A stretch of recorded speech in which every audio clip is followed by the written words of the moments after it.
All right, we're really excited to be here today, and we're excited to have Becky with us. She's got Hello. a great presentation for us. Welcome, Becky. Thank you. Yeah. Uh, Exciting. yeah. Forgive us. We both have a little bit of a scratchy throat today. She's got a Me cold, and too. I've got allergies. So here we are. We still made it though. Lots of water breaks throughout the presentation. That's right. Lots of water breaks. Okay. Well, while we're letting everyone come in here today, to kick things off, I just want to start with a quick question like we usually do. And I've got two. We're going to see if we have time for both of them. But the first one I think is the most important. We want to ask you, what elements do you find draw you to a book or a book cover? What is it when you look at that book, you're like, ooh, I want to look at that book and read it. So let us know in the chat. And Becky and I will look at that title. Okay, there's an evidence of humanity. Okay, Color. color and typography. You know, dragon. Okay, I like that. Clearly a fantasy lover. Oh, I can't even see it. So, what do you see in there, Becky? Anything really I standing out see to you in those? fonts, clear message. That's good. Ooh, they do come through handsome men. Okay. It's, I like it. We all have, our likes and dislikes. Yep, yep, that's true. Yep, color, typography, All those are looking good. Oh, texture. That's a great one. X. Readable title, Mhm. simple complexity. And that's kind of an oxymoron. How would you have simple complexity? Title harmony, tonality, visualization. I'm Yes. seeing a lot of design language words here. This is great. Epic art Yeah. style. Ooh, I like that. Not too cliched. So not something that you're seeing like all the time again and again and again and again. Yep. Visual appeal. Yeah. Ooh, minimalist. I'm a fan. Minimalist. So not going like over the top with it, right? It Mm-hmm. just has the essential the things that really just draw you in. Yeah, nothing too over the top. Okay, here's another question. I think we got time. What's your favorite or least favorite book cover that you have ever seen? So you could add a little tag to it, whether it's your favorite or least favorite. I want to hear from you. Are there any books that have really just been like, oh, that was terrible, or like, oh, that was a really cool book cover? Okay, let's see that. Oh, insomnia. Yeah, there's some cool text happening there. That is nifty. Okay. Least favorite was the original cover for Quicksilver. Okay. And to be fair, don't judge us if we don't know the book. The Aragon series. Okay, Aragon, I know that book series. Do you like it or dislike it? I'm curious. Like I just thought J.R.R. Tolkien's books of the 70s in paperback. Okay. Anything with TikTok maybe buy it on the cover. Book talk. Book talk, yeah. It's not Oh, all bad. There's some good book talk books. Iron Flame. Okay. 70 books covers with tight tracking. Not a fan of all the cartoony figures that are popular now. Okay, I have seen a lot of that kind of oh cartoon yeah, style. like the kind of infographic type of like simplified Yeah. characters. Raise the Titanic. Any AI generated art. Yeah, I get that. The cover for American Queen by Sierra Simone. It's interesting to see so many different types of books. Honestly, I'm gonna have to Yeah. go through this after the fact and like I was look gonna up say some of you these. you might have to these share this with me because now I have a list of books to check out yeah, yeah, seriously, and for just look at inspiration them. and maybe the opposite. Yeah, say, don't do that. Great. Well, thank you guys. This has been great. I think we're about 4 minutes after the hour, so I think we're going to go ahead and get started. But I'm really excited to have everyone here today. I have a little introduction. I'll just throw that in, and I'll throw it over to Becky in just a minute. So I just want to say welcome everyone to our September Scrivener webinar series, brought to you behind the creative minds behind Scrivener and Scapple, Literature and Latte. I'm Oliver Evensen, your host today, bringing you insights drawn from over 15 years of writing and Scrivener expertise. Now, whether you're a seasoned author or just starting out your writing adventure, our webinars are designed with your needs in mind. And today I'm very excited to welcome Becky from BookBaby, who will be sharing her presentation on the anatomy of a great book cover. Now, myself and Mike will be standing ready to tackle any technical issues and questions, answer your questions throughout the session. And if you encounter any issues, please reach out to us in the Q&A. Now, for those of you who wish to revisit today's session or share it with your fellow writers, this webinar is being recorded, and you will find the replay on YouTube and enjoy it next week as well in the Literature and Latte webinar library. Those links will be provided shortly. Now, without further ado, I am very excited to introduce our special guest speaker, Becky Rodriguez-Smith. She is a veteran graphic designer with over 20 years of experience in the industry. And throughout her career, she has helped thousands of independent musicians and authors bring their creative visions to life. Now, as the director of design services at BookBaby, she combines her passion for artistic problem solving with mentoring her team, nurturing their growth as skilled design professionals, and ensuring every project is transformed into a visually stunning, polished book. Becky, welcome. Turn the time over to Thank you. you. All right, let's get right into it. Let me share my screen, start my presentation, and move some fun windows around. We've got some stuff here in the way. Okay. And move this. Okay, now we're ready. So today we're going to explore the anatomy of a great book cover, specifically how smart choices in typography, imagery, and genre awareness can help attract your target audience and set the tone for your reading experience. Now, you might notice that the way a professional book designer approaches a cover is quite different from how an author might. You, as authors, are deeply connected to the story and the characters you've created, rightfully so. But that connection can sometimes make it challenging to step back and avoid wanting to summarize your book on your cover. And that can lead to the urge to want to include everything, multiple characters, several scenes, different symbolic objects, all of which can make a cover feel busy and overwhelming and making it harder for your readers to form an immediate connection. So, a designer is going to think about your book as a product. How can I make this stand out on a shelf? How can I make it compete visually in its genre? And how is it going to communicate at a glance? Basically, it's the designer's job to translate the essence of the story into a compelling visual that speaks directly to your target readers. So, one of my goals today is to not only show you what makes a cover beautiful, but what makes it effective.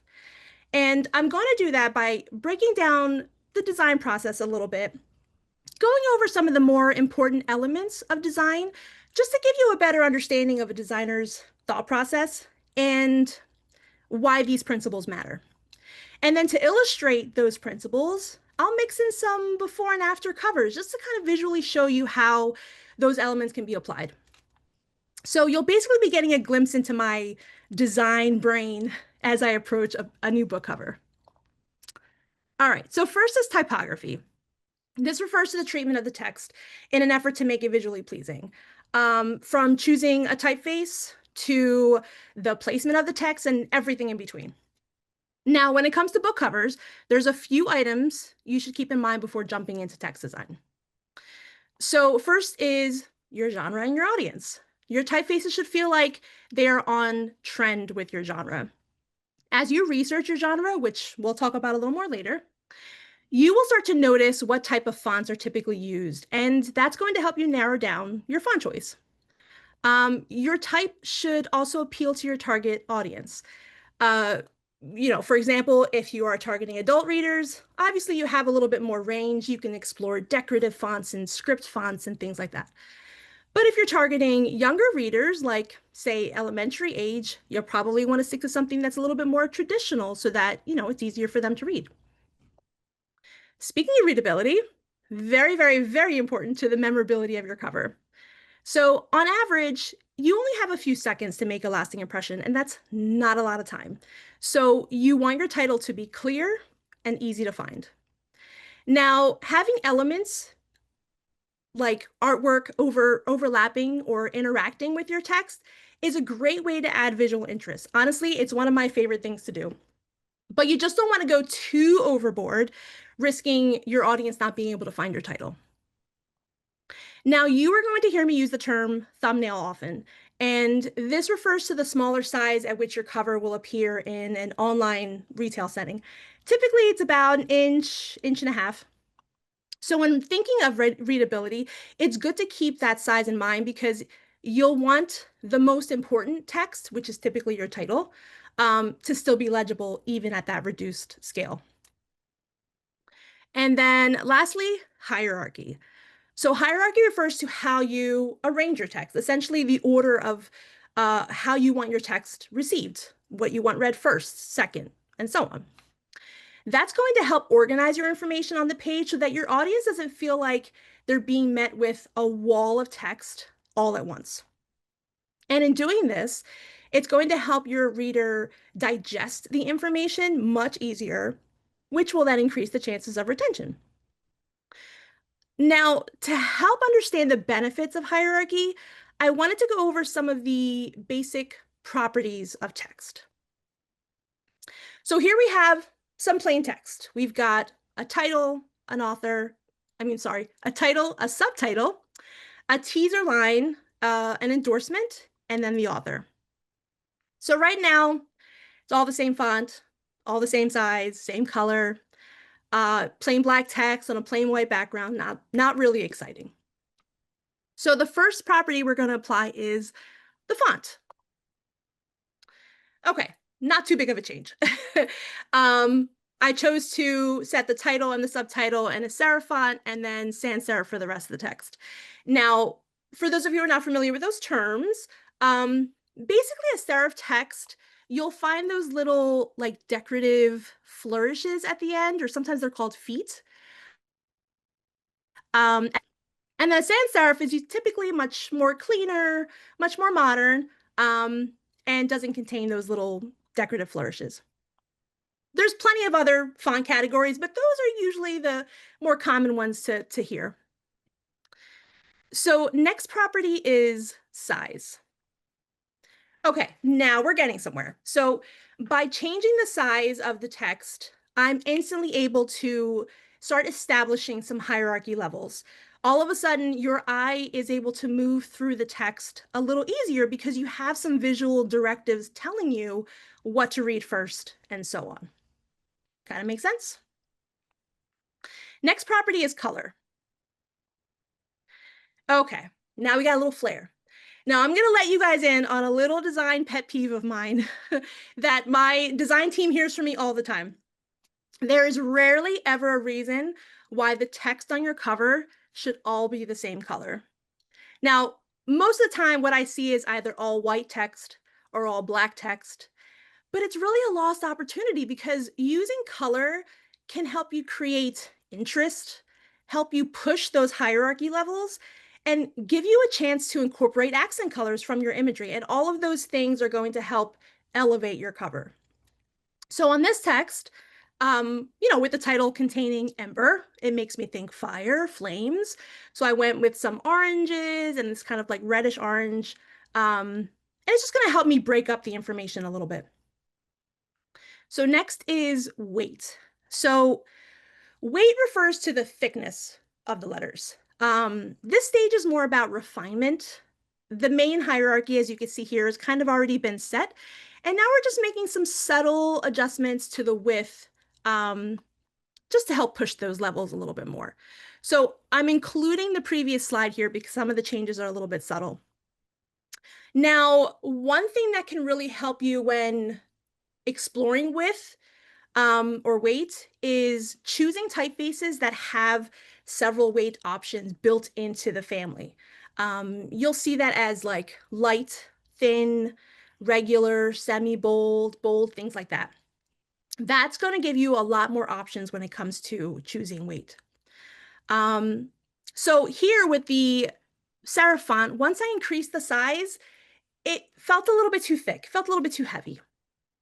And the thing with a lovely serif is those really nice, delicate, thick and thins. So I went with a thinner version of the same font just to bring that out a little bit. And then I chose a slightly thinner version of the author's name font. And then I bolded the teaser line because I wanted that quote to pop out a little bit more than the endorsement. So by bolding that, it kind of helps tip the scale a little bit. So lastly is style. So style covers things like italics, all caps, underline. But I also like to use this stage to make final decisions on placement and alignment of the text, if it's left justified or if it's centered. So considering style, here's what I have. All of a sudden, it kind of starts to look like a cover, right? So I moved the endorsement line to the top. It's small size. I'm not worried about it kind of competing with the title. The title's still going to stand out. I italicized the subtitle just to kind of visually differentiate it from the title, which was the same font. And then I centered the teaser line over the author name, which I set it all caps. And I also opened up the spacing just so it didn't feel too heavy at the bottom. And then, yeah, all you're missing is an image, which I can kind of picture looking like this. Kind of cool, right? Now, for the record, this isn't how a designer typically works. We don't usually design all the text and then throw in an image. But I just wanted you to see the evolution of text and all the parts that we have control over, and how considering all of those properties can help you make a very well-rounded cover. And those properties were font, size, color, weight, and style. Okay, so let's jump into our first cover. Okay, so here we have a middle grade humorous fiction book about a middle schooler who helps save his classmates from their school principal who has suddenly become a zombie. All right, so it sounds like a funny adventure book for some elementary school, middle schoolers. Now, for a book that's meant to be amusing for kids, I don't know, this feels a little serious. But here's the thing, the zombie illustration, he's really goofy, and I think he's probably a great choice for this audience. But I think putting him on this black background, it doesn't feel as lighthearted anymore. Now, it was probably meant to look like a chalkboard, I'm assuming. Um, but I think it could have a much more entertaining appeal to it. Now, jumping to the type, the font is for the title is Comic Sans. Now, let you in a little, secret. Comic Sans is very overused in children's books. I'm sorry, but it is. So I would try to avoid that. I mean, unless you're actually designing a comic book, then hey, that may actually be a great font choice. But there's so many other fonts out there, especially, with for fun, children's books. So also the title is on the longer side, which can sometimes be a little difficult to navigate. I think setting a long title, all the same size and all the same color, can sometimes decrease the chances of retention. Especially in this case, we're talking about middle school readers, and they may not be able to read all of that text in those, quick 2 to 3 seconds. So what I like to do in these cases is think about which words, which phrases do I want to pop off the cover. And in this case, I think principal zombie would be a great phrase for that younger age audience, to really be attracted to. So I would reduce how to outrun and increase the emphasis on principal zombie, in order to do that. And that's going to help, create some hierarchy levels as well. Now, fun fact, did you know that a little genre research can go a long way? Checking out covers that exist in your genre can really help you make decisions about color palette, imagery, tone, typefaces. And this doesn't have to be anything fancy. This is like a simple Google search or search on Amazon or even walking around a bookstore. Now, for example, here I searched some humorous fiction books for kids, and I quickly saw a trend of bright, colorful books with interesting fonts, and designs that really filled the page. There was really hardly any negative space. So, keeping that in mind, here's how I would rework this cover. Super fun, right? So the first thing I did was I zoomed in on the illustration a little bit. He's now taking up more than half of the cover. And I think that's a little bit more engaging with the audience considering their age. I also added a hint of a setting in the background. Not meant to be prominent, it's not meant to be a focus. It's a hallway, it's some lockers, but it's there. It helps fill that negative space, and it's going to capture that middle school setting. And then I found a couple fun typefaces. Uh, like I said, I was going to reduce the how to outrun, and I set that and the author's name in this very like wonky sans serif looking font. And then I found this kind of like graphically aged font for Principal Zombie. Blew that up a little bit, threw in some accent colors. We got the green from the zombie face, and then I paired that with a purple. Thought that felt kind of zombie-esque. Um, and then started throwing in some more vibrant colors, to just to set that humor mood, some reds, some yellows. Um, and then lastly, I thought it'd be fun just to kind of overlap the brains a little bit over the word zombie, kind of like the zombie sort of stumbling his way toward that middle school reader. It's just another playful element, which I think works well with this genre and with this age group. So looking at those side by side, yeah, I think image-wise was perfect for this style book. It just needed to be elevated as far as the color palette and definitely the type treatment. But now it's going to pop in its genre and attract those middle school readers. And you can see definitely in the thumbnail sizes that the new cover looks more childlike, looks more entertaining than the original one. All right, let's go right into another cover. Talk some more type.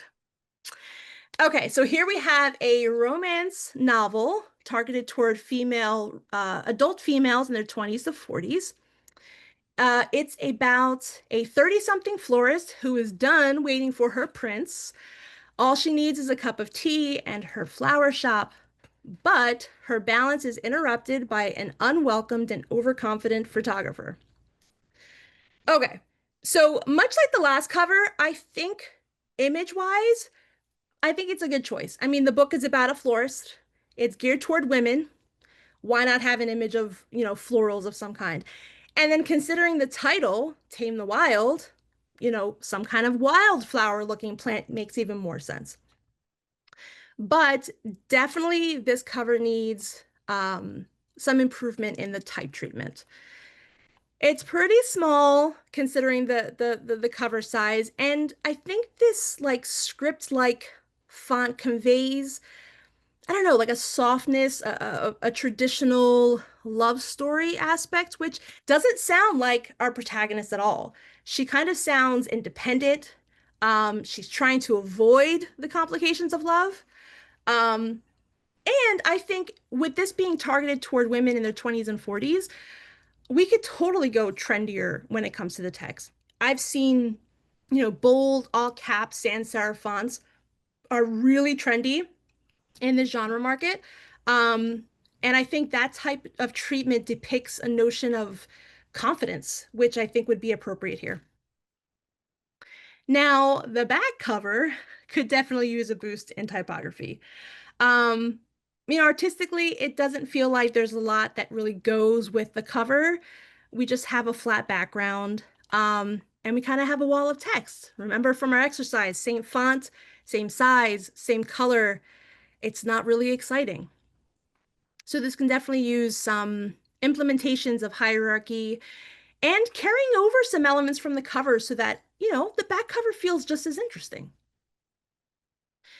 Now, did you know a compelling tagline can create instant intrigue? You really should consider your back cover as an extension of your front cover. The idea is you lure them in with your cover and you make the sale with your back cover. So I think a clever hook is a great way to do that. Okay, so first we're going to look at the cover. So here is the before and here's the after. Gives off a different emotion, right? This new cover is quite strong, bold in comparison to the original cover, which kind of felt a little timid. And I think that's important to note because we're trying to represent this independent woman, and the front cover should make you feel that. So, biggest change was the text. I went with that all caps treatment that I mentioned. I also saturated the green hues of the image because I wanted to use this complementary magenta for the text, and giving it a green base really helped that pop. I also used a few, Photoshop masking techniques to make it appear like some of the plant life is crossing over the text. Like I said, it's one of my favorite things to do. It elevates the title. It gives it some interest, some flair, and most importantly, it creates some depth. Like it almost seems like you would really have to sort of brush, that plant life away to reach the title. And then finally, I increased the author's name, gave it a similar treatment. And yeah, overall, really not too many adjustments here, but big difference, especially with the first impression of the book. And the thumbnail, you can see how much more legible the text is at that smaller scale. Um, yeah, let's look at the back cover. So here's the before and here's the after. So after reading the back cover synopsis, there was a couple lines that caught my attention. She craves order, he thrives on chaos. And I think those two lines captured the essence of the book. And they're pretty darn intriguing. They describe the characters and draw a connection to the title, while, I don't know, triggering some curiosity of like, if these two are such opposites, how in the world do they find a common ground? There's your hook. So I added those two sentences to the top, used the title font, an accent color, and then I decided to call out the first paragraph a little bit, different size, different weights. Um, and it creates another hierarchy level, and it gave me a chance to incorporate another accent color from the cover. And then I duplicated, this is the exact same cover image, but just muted down into this dark green. And it's not meant to be something that you can recognize. It's a little texture so that it doesn't feel like it's just a flat color. And then I finished it off with these little, swirls, vine-like, kind of looking like the vines that are on the cover. And yeah, I think now the cover feels like a cohesive package design that I think is sure to lure in those 20 to 40 female readers. Okay, that was a lot of typography talk. So next is image and genre. Now, I used to address these separately, but honestly, they really go hand in hand. The right image can do a lot for your book beyond making it look good, right? It's going to help communicate the content and the tone of your book, and picking genre-fitting images will help draw in your intended audience. Choosing an image that appeals to your reader's eyes. And that's also going to help create a lasting impression. It's also important to understand that when you're marketing a book toward a specific genre, and that audience, there's a good chance that that audience has already kind of made this like subconscious connection with certain types of imagery that they typically see in those books, or even type treatments that they typically see in those books. So the more you consider the genre, the higher the chances your audience will engage. Okay, let's jump right into the next cover. So here we have historical fiction for adults. The synopsis reads, during the Austrian reign of Empress Maria Theresa, a servant is a witness to the dark truths that threaten the throne. To protect her and the secrets she carries, she must decide where her loyalties truly lie, with the empress she serves or with her own freedom. Now, feel free to share in the chat what your first genre impression was when you saw this front cover, because mine, unfortunately, was not historical fiction novel. I think focusing on the outdoor monument of the Empress kind of gave me the impression maybe photo book, maybe a travel book. And I think the biggest miss is that it's lacking drama. Now, yes, there is a teaser line here that says behind every crown lies a servant who knows too much. Yes, that would probably clue in the reader that this is meant to be a novel, but that text is just way too small to bear all that weight of communicating the genre on its own. And speaking of text, did you notice all black text, all the same color? Boring, right? Could definitely use some accent colors. Okay, so I did some research. Here are some of the covers that I pulled from this genre. I see rich colors. I see hints of historical imagery, a character, a building, even some texture. Um, but yeah, I think the saturated tones give the covers that drama that I feel was definitely lacking in the original. Another bit of information that I stumbled upon while I was researching that according to some publishing data, historical fiction novels that are focused on royal families are dominated by women 35 and over. And that's interesting because it tells me I can explore color palettes and textures that may traditionally be considered feminine, but because I know it's going to appeal to its most popular audience, knowing that bit of information. So, with that research in mind, here's how I envision this cover. Okay, are we getting historical fiction now? I hope so. I was able to find some public domain imagery of the actual Empress Maria. And I thought it would be neat to focus on her and the textiles, like in the trimmings that would normally be found in royal garments and fabrics. My thinking is that these are the objects the servants would be handling when tending to the empress. And I figured that would be kind of like a subtle nod to the servant's perspective, as well as adding a little bit of a feminine touch to the cover. So I overlaid those images over these rich, emeralds and royal blues, very regal colors, and the saturated tones totally fit with the genre research that we found. And they just have this, it has this serious tone that I think, considering the servants' turmoil over the matters of the throne, definitely fit. And then I added the teaser line behind the Empress's back, which I thought was kind of clever because it's sort of like, the whispering, the secrets literally behind the Empress's back. So I thought that was a perfect spot for it. And then lastly, I went with a nice classic serif font. I gave it this faux gold embossed look, adds a little bit of opulence, reinforces the royalty themes of the book. And notice the is a little bit smaller. It's set at italic, not meant to be important. Hierarchy. And yeah, let's look at those side by side. Almost like night and day, right? Or day and night. I think seeing them side by side, another point I think is worth mentioning is that the monument is majestic, but it's being shown at a distance. And I think that hinders connecting emotionally with the intimacy of the servant's story.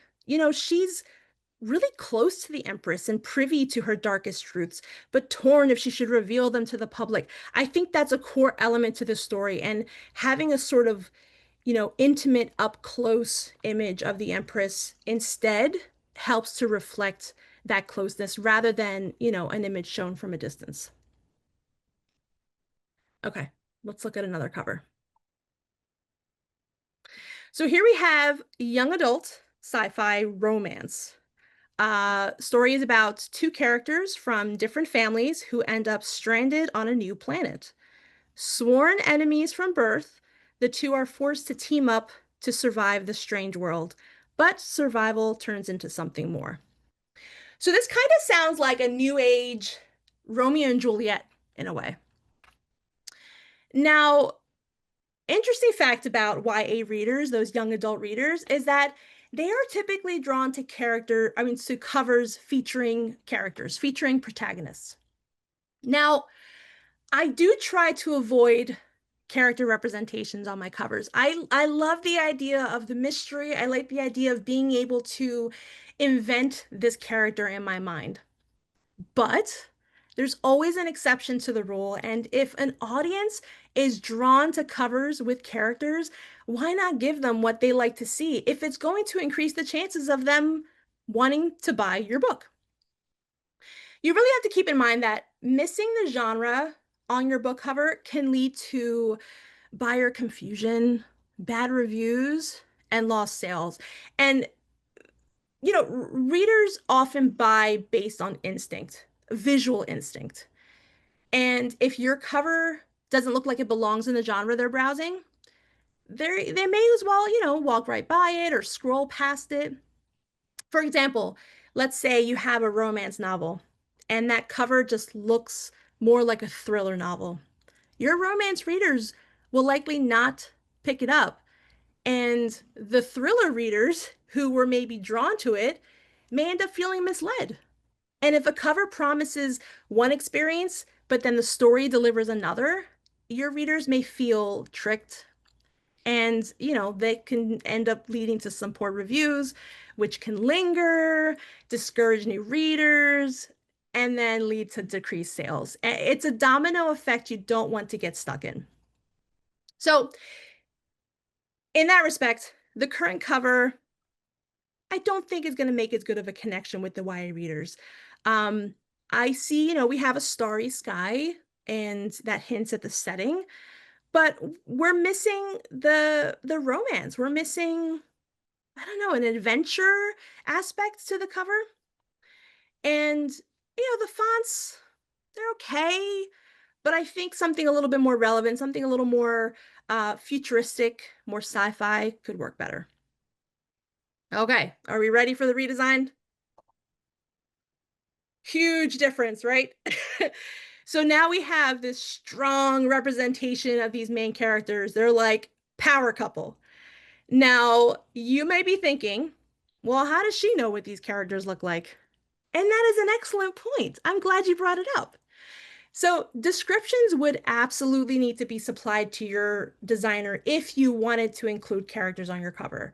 Um, and you want to get detailed, but there's definitely a line. So, yes, we want to know, is it male? Is it female? We want to know their skin tone, their hair color. If it's a child, is it an infant, a toddler, a middle schooler? Um, but you don't want to go as far as like giving me their height, their weight. Once I had somebody give me full measurements for every single character, and that was a little bit overboard. Now, specific clothing, that could be a tough one to achieve, especially clothing attached to a certain time period. Because, designers are typically working with a library of stock imagery and not necessarily holding a photo shoot for your book cover. So, that's something to keep in mind. Anyway, back to this cover. So yes, we have two characters standing back to back. This does a couple things. It alludes to the fact that, they don't start off as friends, a little bit of tension. But I think their close proximity to one another hints that, there's an emotional connection between the two. I think that would go really well with the YA readers. And then this very like cinematic, almost surreal coloring gives the reader, or I'm sorry, gives the cover the drama. It offers a visual setting, and it's those extreme dark to lights that really draw someone in and creates that depth, creates that dimension to the cover. Um, and yeah, and speaking of depth, I chose this very like sci-fi kind of squared off typeface for the title. And I added some shading. There's a little bit of a starry texture, just to help push those sci-fi aspects even more. So then looking at these side by side, yeah, I think coloring, the character, the typeface feel very on brand with this genre, this sci-fi romance genre. Um, the connection between the characters and this sort of like slight pink that I added in the moon and the typeface, I think those start to bring in these softer, more romantic elements as well. And yeah, and looking at the thumbnail size, um, I think while the text, is clear and legible, I think the focus here is on those characters, which I think is going to get those YA readers to click on the book, rather than scroll right past it. All right, we're in the home stretch, guys. So I have one more cover to go over, but this is going to be a little bit different. So for the last cover, as you could see, I don't have a before. But this is actually good because this is probably going to be more like your experience when working with a professional designer. You may not have a finished book cover to present them, but just some information. So here's the type of information that I typically receive. A genre. So we have mystery, thriller.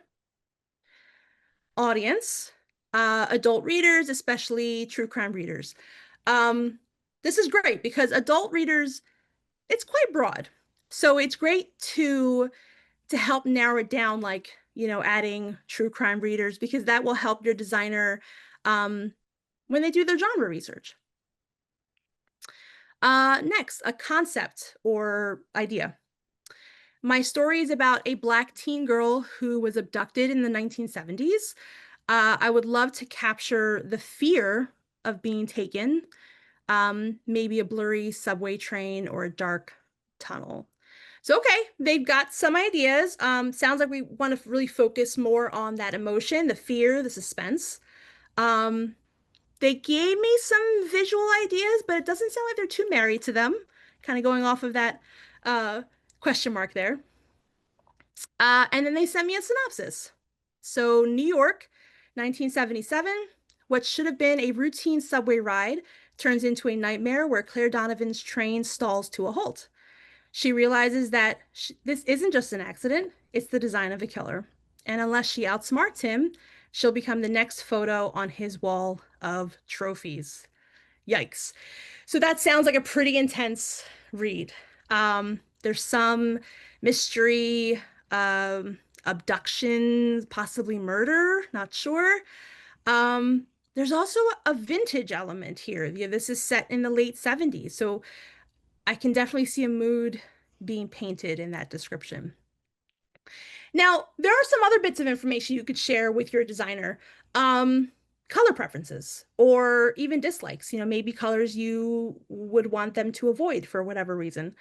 Uh, Also sending links to some covers for inspiration, or reference.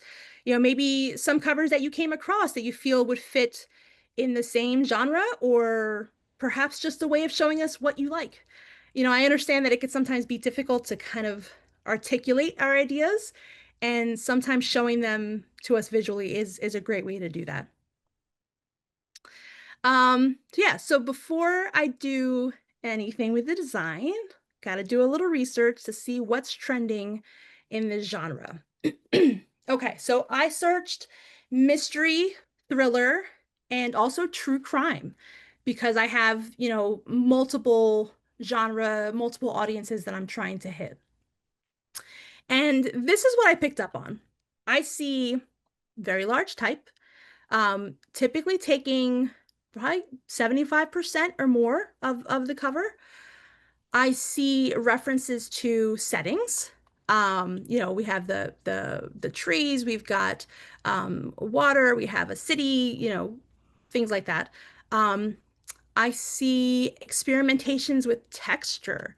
We have, the parchment kind of style, but also, these overhead images of the city, even the clouds, the branches, all of that is kind of creating texture moments. I also see obscuring text with some elements that relate to the content. I see the broken glass as the O. We've got some petals covering some of the title. We've got the champagne glass that's obscuring some of the text. And yeah, overall, very tactile covers. and they kind of give off this intrigue, like why do these objects matter and why do they relate to their storylines? So, yeah, so using the information I got from the author and this research, here's what I came up with. So I decided to use the killer's trophy photo wall that was mentioned in the synopsis as the main inspiration. And I did that using this Polaroid style frame. Now, color choices played a big part in this design.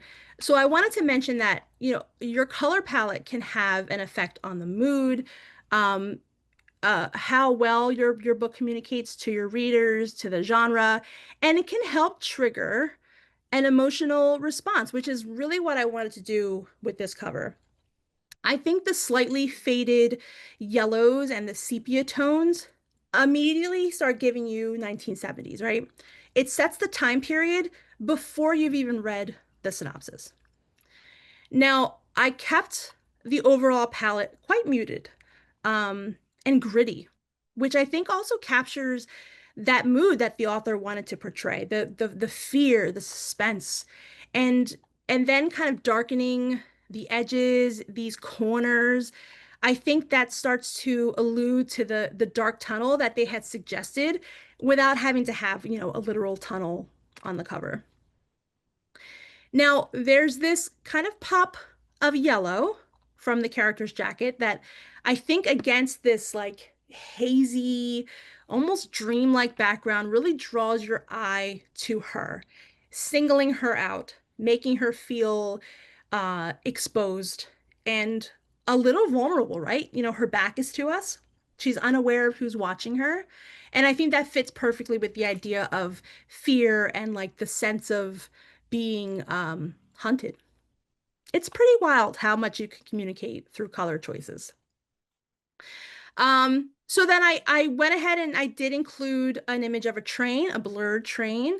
I think that helps to give us the setting. And I think it adds just enough motion to remind us that this isn't meant to be a calm scene. There's an urgency to it. The quickness of the train passing by makes us feel like something's about to happen. And it's not good. Um, as for the text, much like the other covers that we saw, I went with a large text treatment. Um, but I carried over the texture, and I even added this very slight blur to it. It's really subtle, but I think that like subtle missing clarity helps to kind of communicate this like uneasy notion, like it's so close to being clear but just off.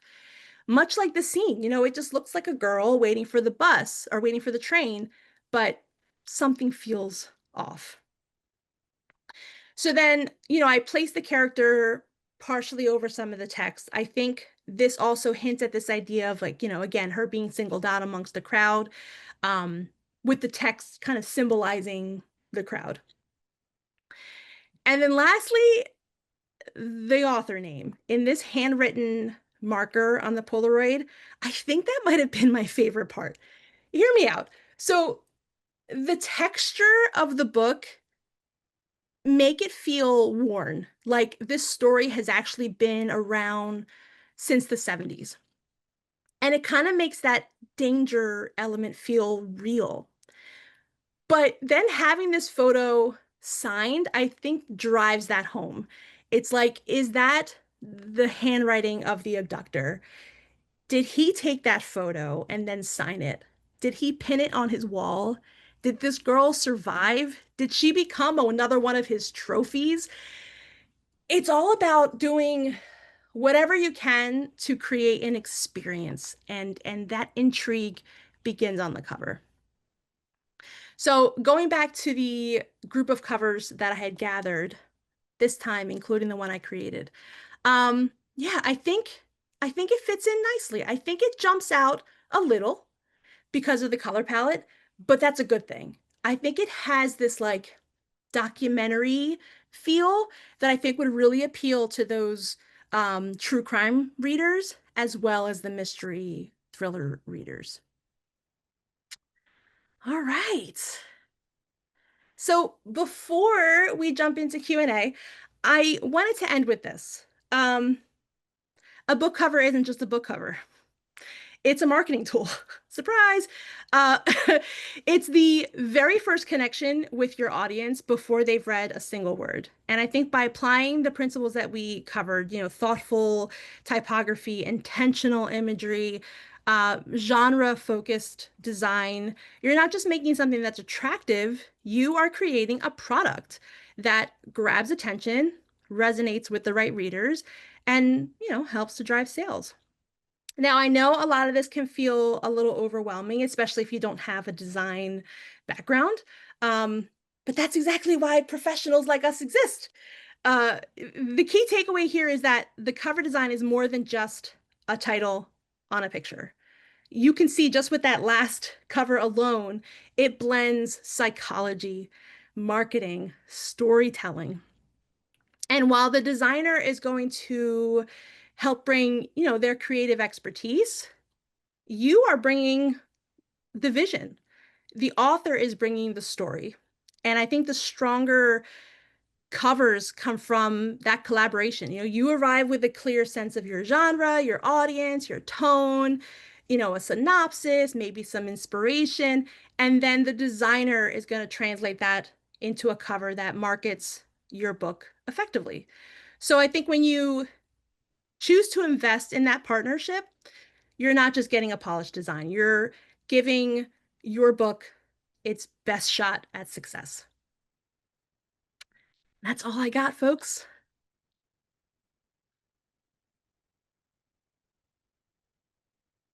Perfect. That was amazing, Becky. Thank you so much.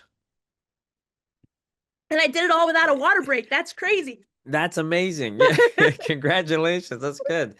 I was just gonna say real quick, I agree with you. Like when you first showed that last cover, when I first saw it, when I was reviewing the presentation ages ago now, that the handwritten text of the author's name, that author's name, Elliot, I forget the name, but Cross. Yeah. I just thought that was the coolest part, and I wasn't even gonna tell you, but I'm glad you it came out because I'm like that to me was like that just looks like it was meant to be. Like I don't know like how to describe it, just like it's just perfect. And then when you describe the layers behind your thinking behind them, like wow, that even like wow, it just digs deeper. I just think that's so cool. Oh wow. So thank you. Thank you for sharing that. Sure. Well, let's look at some of the questions. We've got I think about 5 or 10 here. So someone's asking, I recently attended a panel where they said not to forget the spine of the book. It'll be their first chance to spark interest. Any thoughts on that? That's interesting. So I agree to some extent. Um,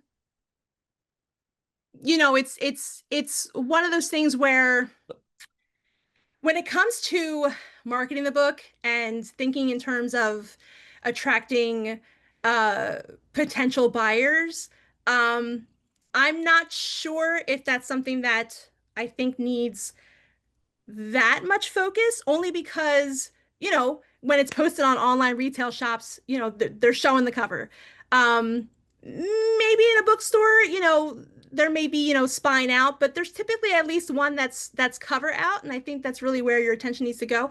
Now, I'm not saying that it's not worth adding a little something extra to there. Um, sometimes in terms of like if you're thinking like a book series and you want to have this like kind of connection between the spines or like a little hint of imagery that alludes to some of the story. But yeah, so it's not really a yes, it's not really I don't agree, but I think really it wouldn't have as much impact on your sales, is basically what I'm saying. No, I agree with you there too. I mean, I'm trying to remember the last time I was actually in a bookstore to buy a book, which is really sad to say. I wish I was going to the bookstore. We do have like a Books a Million in town here, and I think I've gone in there a total of like 5 times in the 5 years I've lived here, which is really sad because I love books. But truthfully, when I'm buying a book, it's typically either in its digital form or audiobook, or if I'm buying the physical book, I'm buying it online. And it just comes to my door, and so I'm usually seeing that cover. Now that's just me. I know there's some people who definitely go to the store and they love that experience, and I hope that'll be me again someday. But yeah, it's true. I think that's the cover is really the most important. Okay. Anthony's asking, should the colors be various shades within the same core color or contrasting? think it depends on the mood you're trying to capture. Um, certain color combinations. There is a whole psychology behind color. We could probably do a whole hour on just color alone. And there's certain colors that are going to evoke tension. There's certain colors that are going to evoke inspirational feel. So I think it really depends on that emotion that you're going for. I mean, I think either could work. If we're talking about how well your type is going to pop off the page, obviously I would say yes, you do want some contrast there. Um, but I don't think there's really a rule as far as, how you choose your color palette. It's really a matter of that emotion you're trying to portray. Perfect. Okay, so I have Bonnie asking, so which comes first, the image or the text? I'm thinking like chicken and the egg kind of Yeah. situation here. Which came first? I think a true designer is probably thinking about both at the same time. But I think more traditionally, I will say that image is probably coming first, and then we're figuring out how to work in the text, which was probably a little misleading with my first, few slides and kind of showing the evolution of text and then adding the image later. But yes, I would say that usually we're thinking about imagery and then kind of incorporating the text into that.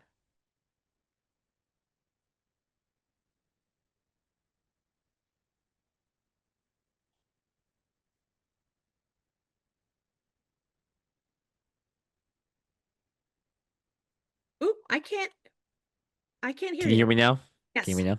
Sorry, I forgot to unmute.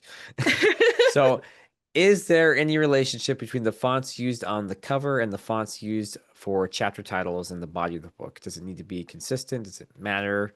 That's the question. I think if you are working on both, I think it does matter a little bit. I think it's nice to have that carry over into the formatting. Again, it's like we're talking about package design, and it sort of helps to remind you, of that cover as you're reading, and yeah, I would definitely um consider incorporating some of those title fonts and the chapter fonts, and yeah.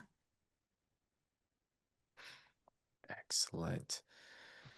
Okay, Steven's asking, what are your views on how much the back page blurb reveals about the book and the value from that?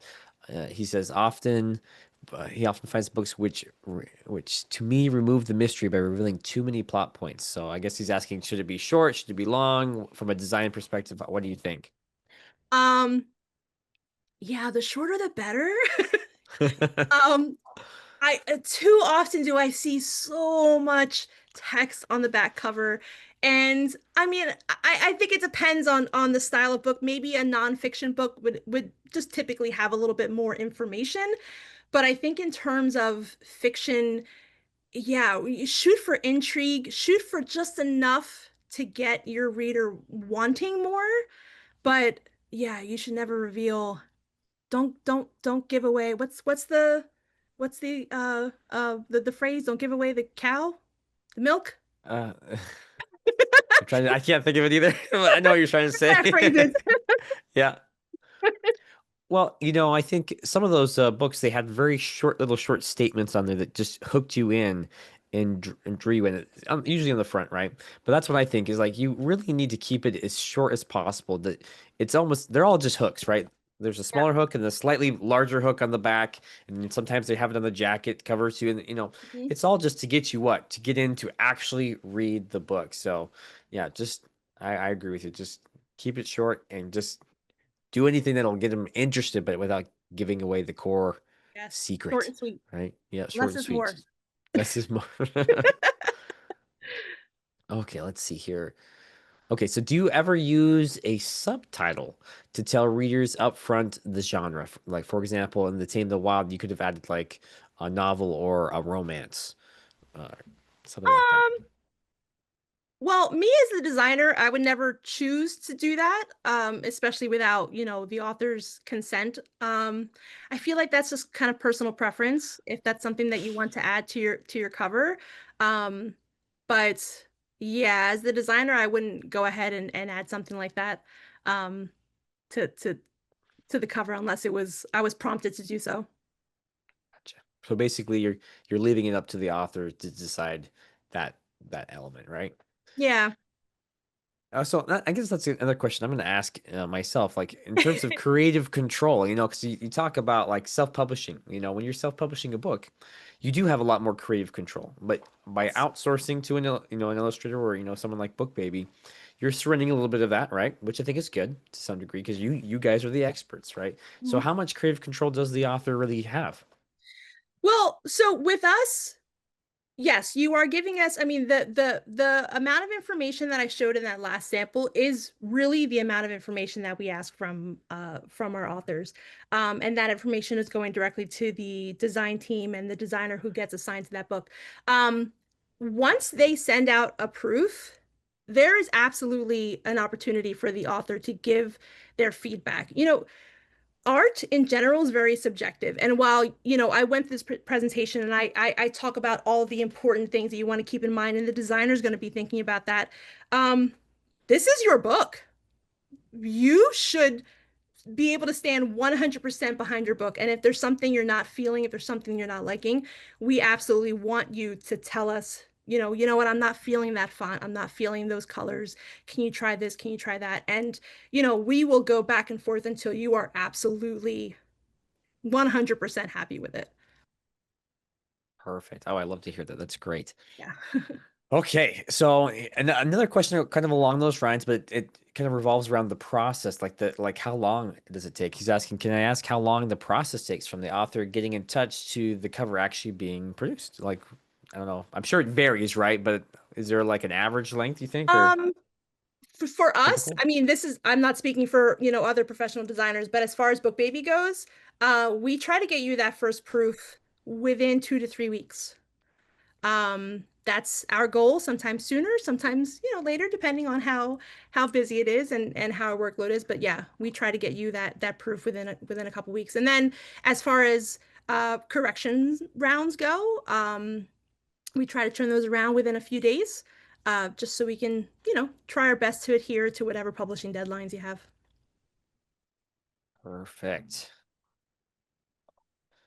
Okay, so I have another one here for you, and I hope are you still good to go for a little bit longer? I don't know what. Yeah, okay. Let's do it. Let's see. So if your book has won awards, maybe like a pre-publication, where to highlight this? Front cover, back cover, both? That's what they're asking. So I'm assuming we're talking just text because we do get covers that have like an emblem. They actually get like an award emblem that they want added on the cover. Obviously, that would go on the cover. Um, I think the back cover would be a great place to do that. I don't necessarily think the cover would be appropriate. I think if we're talking about a line recently winner of the blah blah blah blah blah.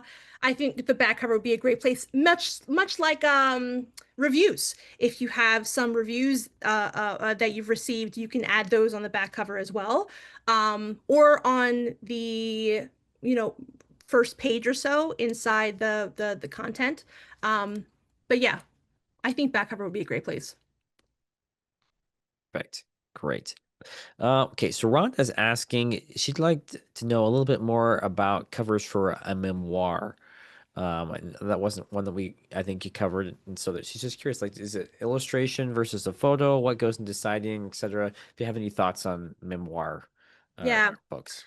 So memoirs are a little tough because it really depends on the content. Assuming this is about a person's life, um, I think it depends on what you are hoping to highlight. Is it something that they, accomplished a certain thing? Were they in the military, or is it really just about their journey? Maybe a winding road. Is it a book about family?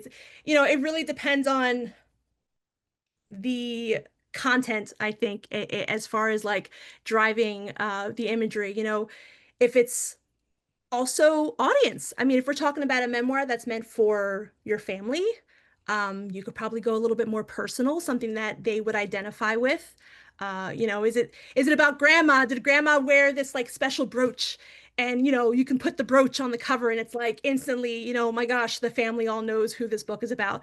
So I think like highlighting, depending on what the content is really about. Memoirs are there's no real, absolute rule to follow. It's really just about the content.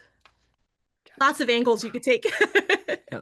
Well, that's good, right? It's good to have options, right? So, but no clear cut like this is the right way to do it. I think that's Yeah, how life yeah. is sometimes.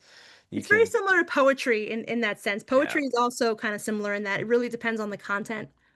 yeah. I think someone even asked about that, like, what about poetry in it? So that's good to know we're kind Yeah, of in this yeah. Or even similar domain abstract there. designs could be appropriate if. But anyway, let's move on. No, yep, yep, no, you're good. So I have David Rosen here asking, he's asking specifically about books like that focus on photography or art enthusiasts and that kind of area. What kind of fonts or colors might you consider for something like that? Is that something you have any idea on?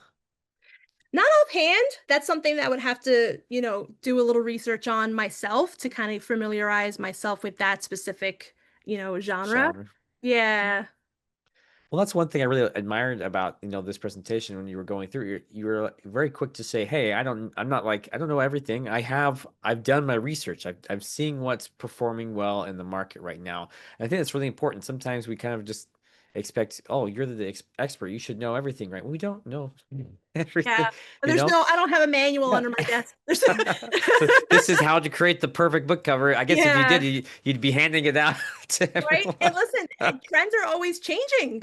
They're Yep, forever yep. changing. Color palettes are forever changing. I mean, it all depends on what's out there. I mean, I think gosh, I even think, even with the movie Wicked, and all of a sudden you started seeing all these pink and green Oh yeah. combinations happening. So yeah, there's a lot of influences, so it's always changing. So it's always worth looking because what I Yep. thought may have been the go-to may not be anymore.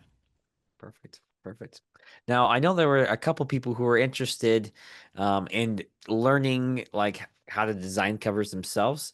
And so I have someone asking like how did you get into designing covers? Like so what was your journey, I guess, so they can kind of get an idea of that, what that Um, might look like. Well, it started with school, obviously. Um, Training to be a graphic designer. Yeah. Uh, but my journey started with, as you mentioned in my bio, that I started with independent musicians. I started designing CD covers and DVD covers, uh, VHSs and cassettes. Age me a little bit. Good. That's great. Yeah. And yeah, I mean it's different but similar. It's I'm working with different types of imagery. Typically um in that category, I'm usually working with, images of bands and singers and things like that. Not really able to kind of create something on my own, but it's still for the independent musician and kind of taking those kind of core values of trying my best to make them look their best, and that kind of morphed into book covers and things like that. So not like, a crazy journey necessarily, but just sort of starting with that foundation of how to make independent musicians look awesome, and was kind of like, all right, I could do the same thing for authors. Let's give it a Mhm. shot. And yeah. It seems like it's kind of a blend of like marketing, like understanding what works for the market, and then like the knowing how to design something, like knowing good solid design principles, and of course being able to, Yes. like you said, research existing what's working net right now because it does change. It's not a one size fit all, always going to be the same. You really do have to keep learning and growing, and I would Yeah. assume practice, right? Just practicing a lot, right? Absolutely, absolutely. And yeah, you bring up a good point. It definitely starts with a good foundation in the design principles. And let me tell you, you will never look at text the same after you have to draw it by hand. Oh, Um, yeah, yeah, which I believe it. one of the fun uh tasks we had to do in school in typography, to really appreciate the subtle intricacies of fonts and what makes them different and how to differentiate, five different serif fonts from each other. Hmm. So yes, a good foundation in design is absolutely necessary. Perfect. Great. Okay, so we have, I feel like the list keeps growing, but I maybe we'll know. we'll go for like you're good for 5 more minutes, and so we'll just Yes. go from there. So maybe like two or three Yeah. more questions. Okay, let me see if I can find some good ones. So Angela's asking here, do you have in-house artists to create kind of like one of the kind covers, or do you default to just using public domain imagery? No. So yes and no. Um, yes, we have in-house designers. We have a team of, yes, very talented designers who are all making custom covers. As far as the imagery goes, we do have a library of stock imagery that we use. So it's not necessarily public domain imagery, but it is stock imagery that we've secured, the proper licensing to be able to use it for commercial use and distribution and things like that, which is something to take note of because not all images out there that are necessarily free are okayed to use for distribution. There's some extended licensing that's required. So if you do plan to kind of, give it a shot and create your own cover, when downloading imagery, make sure you read the fine print. I mean, yeah, I agree. I agree with that 100%. And so I know Jennifer is kind of building on this a little bit. She says, when does it make sense to get some original artwork done? And I'm assuming she's saying like maybe you had like an artist and then an artist like create something, but not like a cover, just create art that you could use for a cover. I Yeah. mean, I guess when would that make sense? Yeah, I mean, I guess it depends on the book. I mean, the first thing that comes to mind is a children's book. If you're looking for something illustrated, that's unfortunately not something that we offer at the moment. So that would absolutely be a great a time to hire, a professional illustrator. Maybe, certain fantasy sci-fi, grand paintings, kind of like a um, Magic the Gathering style is Yeah, what comes yeah. to mind. D and Um, D, yeah. yeah, yeah, Yeah. exactly. So I can see that being an opportunity to look into some custom work. Obviously things like, cookbooks and things like that. Of course, you want to invest in a photographer, please. Yep. Yep. Great photography for for cookbooks. That would make sense, yeah. Want that food looking good and real. Speaking from experience, Yeah. that is, oh goodness, that's a great investment to make if you are looking Yeah. into a cookbook. Great. Okay, let's see here. Let's see if we can find it. Okay, so let's see. Sarah's asking, there's a trend for romance books to have like a cartoons type or style I covers. know exactly what she means. It reduces the wonderful array of romance books to a single type. What are your thoughts on that trend? You know, I don't mind it. But I think to what she's saying, I think there is a certain time for it. I have a feeling that that would attract a younger, probably leaning toward like YA audience. I think if you are marketing a little bit beyond that, um, I agree. It's not always appropriate. I think it's very trendy, it's very contemporary, it's very minimalist.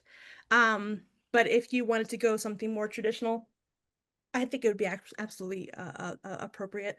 But um, but yeah, I know I can picture all the books in my head that I've seen like covers like that. Yeah, I think it's just one of those trends that people fall into, but I think it's definitely a YA thing that I've seen. That genre tips kind Mhm. of tends to like that kind of style. Yeah. Uh, yeah, I've noticed that as well. Okay, well, I think we're 15 minutes after the hour. I think we'll go ahead and call it. But thank you so much for coming, Becky. We loved having you on. This was amazing. We had so many great questions, and Such great answers. Thank you so much for teaching us the ways You're of the graphic very designer. welcome. It was fun. Yeah, I agree. It was so much fun. Okay. Well, everyone, those codes, if you want to just you want to quickly just flash up that Q&A screen for them real quick so they can see we are doing a discount on both Scrivener and BookBaby services, so you can get those right there. Um, you can Scrivener 50 and BookBaby to receive BookBabies to receive a 20% discount off of Scrivener, and Scrivener 50 receive $50 off a printed book cover design through March 31st, 2026. So look at that there. We'll also be sending out emails for that, so stay tuned for that in case you lose it, and we'll get that replay posted up here shortly. So thank you so much for coming, and thank you, Becky. We will Thank see you you. all next time. See you, everyone.